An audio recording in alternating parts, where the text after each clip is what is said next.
Well,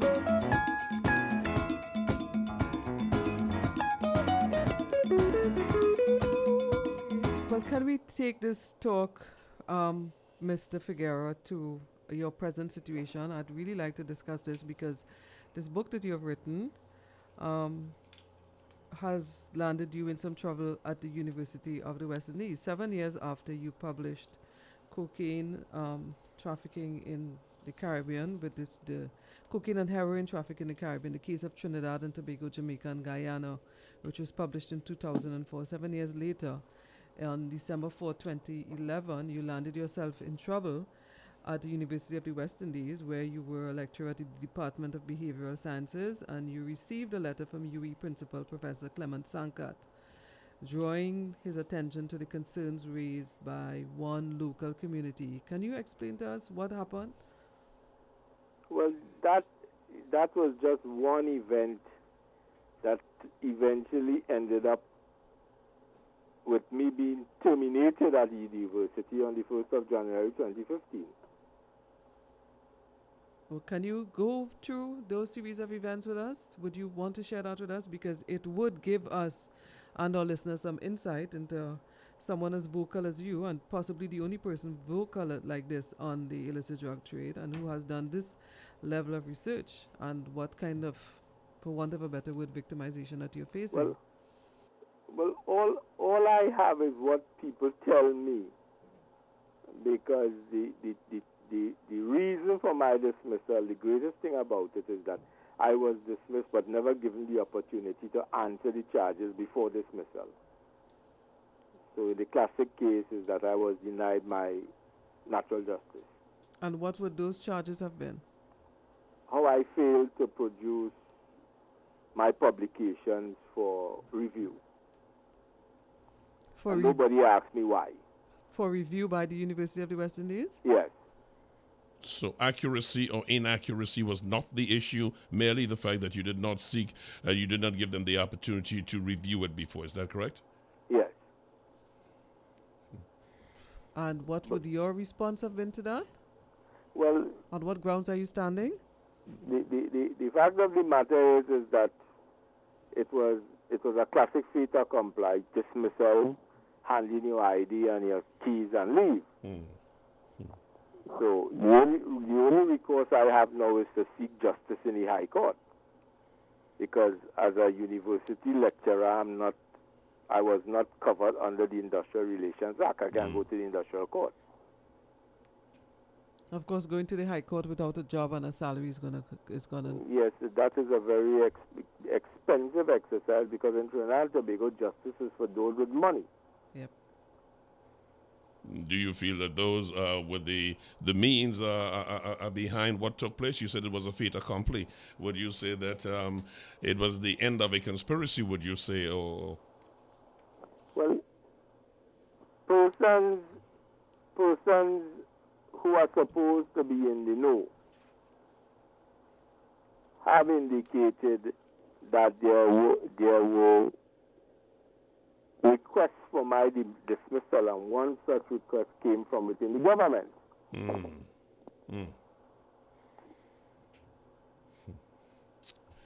Darius Figueira is the voice you're hearing, former of the university, lecturer in government and criminology. Formerly, he's the author of several books, including the one that Sharmain just alluded to, Cocaine and Heroism, Trafficking in the Caribbean, is our guest.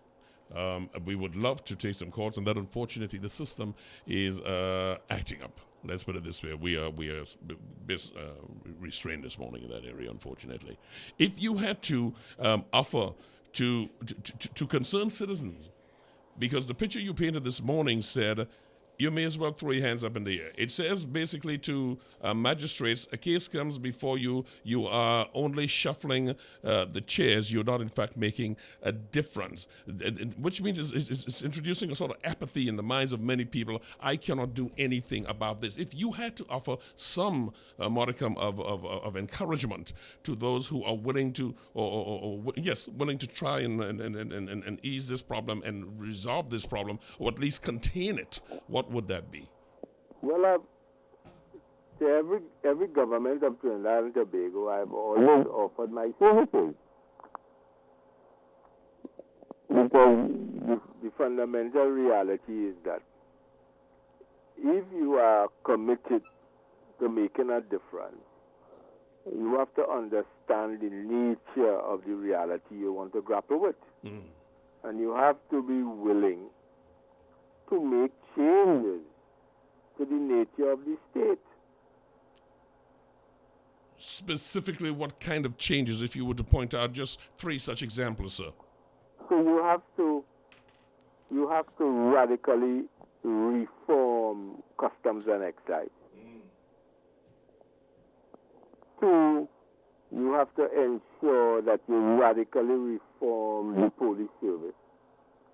And you have to ensure that policing in Trinidad and Tobago can match the reality on the ground. Let me beg you a question, sir, because I inquired of you that, and thank you for that thus far. But when you say radically reorganize the customs, explain that, please. If you can delineate just a bit so we get a full understanding, because it's one statement to say reform, and that has been asked many times, but specifically where in the area of what you seem to regard as the most vulnerable, which is the customs area? Well, what we must understand, customs has 2 main structures. The revenue collection and enforcement. What has happened over the years is that enforcement has always been the bastard child of revenue. Enforcement now has to be put on steroids. It has to be given the training, the personnel, the structure, the laws that will turn customs enforcement into a serious player in the market. So therefore, we have to contain this change in the structure of customs in a border authority. So you're saying enforcement cannot live under the same ministry or the same umbrella as revenue? No, in a country that is faced with all these threats, enforcement has to now rise to the need to become true enforcement. Well, we're facing... And immigration has to be also part of that border authority, the enforcement arm of immigration. But we're facing a clear lack of political will, because as I keep referring to Gary Griffith, whom we had here a couple of weeks ago, and he was telling us that he tried to implement, and it was shut down at some point, at least getting sniffer dogs at the airport. And you get the impression that if the police service is infiltrated to the extent that we talk about on the ground, that if you have an officer sitting there, he knows who he should let pass through, and there would be people trafficking who would be passing through. But if you have sniffer dogs there will be no discrimination about who's passing through at all. Yeah, but why sniffer dogs when the Americans gave us iron scanners? What happened to the iron scanners? They all broke down. And they're no longer in use. No repair. And you would want to think that that's being deliberately ignored, is it? Well, one way to get it out of your way is to just have it not working. Yeah. Can we go back fundamentally back to the 80s with the Scott Drug Report? Does that is it a reference point for you at all in your investigation and your research? Was it? Well, the 80s? The Scott Drug Report back in the 80s, because it was the first kind of indication of the level of drug trafficking and the drug trade and its infiltration in Trinidad and Tobago, where we had the disbanding of the flying squad, and then so many police officers suspended, their careers mashed up, as well as it reached to the office of the Commissioner of Police. Well, the problem with the Scott Drug Report was that the Scott, whose question is, you have to understand who testified to the drug report. And we don't know that, or just we know of a couple names. Yes. And then secondly, the report did not present a structure of trafficking. They tell you, well, this one does that, and that one does that at Cali Bay, and the other one does that. But it never presented the structure nature of the enterprise. Because remember, firstly, it is a money-making venture. So whilst it was a start, it demanded much more work. It was just a matter of name calling. Yes. And some alleged it was engineered to get at some people. Because many of the names called were never players. Mm-hmm. Mm-hmm. Caribbean governments who are willing to do something about this. You would say, particularly if you look in the context that you have identified for Trinidad and Tobago, you would have to once solicit the support of the United States because of their modern technology, the change of modalities necessary to deal with this. You're going to have to solicit their assistance. There may be some encroachment on sovereignty. That's something that you have to make room for. But you may also have to have a discussion with the American government, since they are the final port, that they give some sort of monetary compensation for the shortfall that will happen in your country if you went to really weed out one or two of those major components of your society. Would one not have to do that, sir? Yes, but what we must look at is that the nature of the threat today is so potent. Mm-hmm. That it is going to literally unglue the last remaining sections of our social order that still have some sort of glue to it. Well, that is precisely why I asked you the question, sir, because essentially I am getting from you, amidst all the evidence, is that we should just throw our hands up in the air, because at the end of the game, there is nothing much we can do. It's almost like the bus has passed and I missed it. Well, the onus is now on the electorate of Trinidad and Tobago to now sit down and demand that the politicians do something. If you want to continue to vote according to race, feel free. But then don't complain, as we see in all the polls done, and the number one problem is crime. Which is intrinsically linked to the drug trade, is it? Pardon? Which is intrinsically linked to the drug trade. Yes. Crime in Trinidad and Tobago, crime in the Caribbean is driven by the illicit trade. Mm-hmm. So we are heading into the 2015 elections, which is on September 7th. What are the issues that we must demand on the platform? Because we as you said, we just see crime appearing in the polls, and as an electorate, as journalists, and we are supposed to be the fourth estate scrutinizing them all. There's not that level of vigilance at all on the drug trade, I would say, apart from you speaking on the occasion and on the rare occasion that you get to speak about it. How do we approach this? How do you advise people who would obviously be jaded? Because, I mean, it's been around so long, it has grown. We've had the Monas Island drug bust, we've had the cocaine and orange juice tins, we've had the biggest shipment passing through Trinidad in Rotterdam, Europe. How do we approach this realistically and tell these politicians on either side of the political divide, listen, this is what you need to answer or speak to us about? Well, you see, that is why today I am on the breadline of vagrant. Because I told my students that it was long in coming. And I told my students that it was a message to all the young people. Watch him in his vagrancy. When you dare to oppose what is, you will end up like him.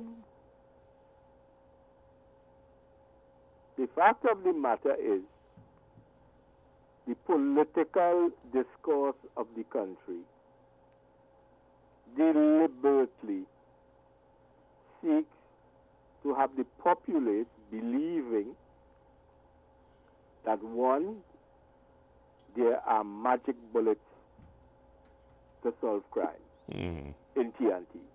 All we need is a magic bullet.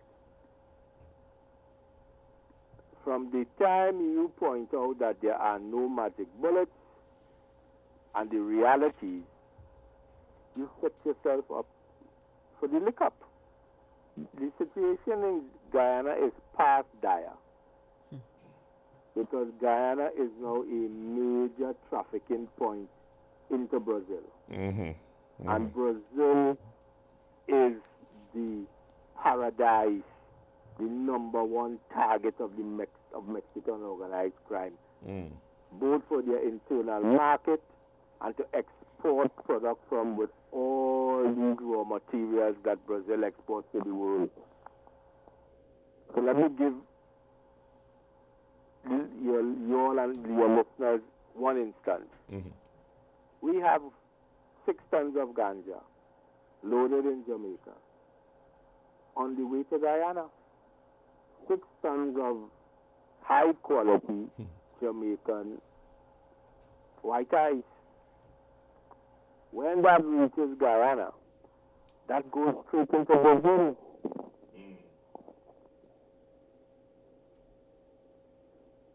When your neighbor house on fire, what to do with yours? What you own, as they say, yes, indeed. Darius Figueira, we can only thank you for being with us this morning. It's a pity we couldn't open the telephones, but that is a challenge we will deal with at another time. You said, for instance, and again, I'm just trying to be consistent in my understanding, and you'll forgive me if I'm a little slow on it, because I understand your point about the nation voting race. I understand your point about the nation would have to speak through their voting. I understand all of that, and that is the reason, that is one of the reasons I ask you. It is one of the reasons I ask you if there is a government willing to change anything. First of all, do you think a change of government will make a difference in the scheme of what you have painted? 1, and 2, if there is, what can they do? You say, okay, you need to get a new template. Well, the template has to be that you have to cooperate with those who have the technology to go after this, and it is going to mean a total, for a short while at least, a major upheaval in your society if you are in fact going to go to take out the mooring points of this transshipment. Are you not going to have to deal with that? Well, what is going to happen to us?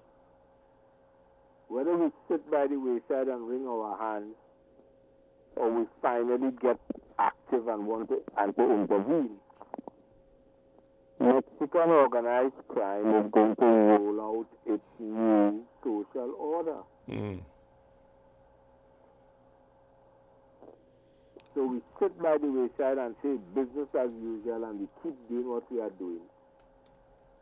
The rollout is going to destabilize us.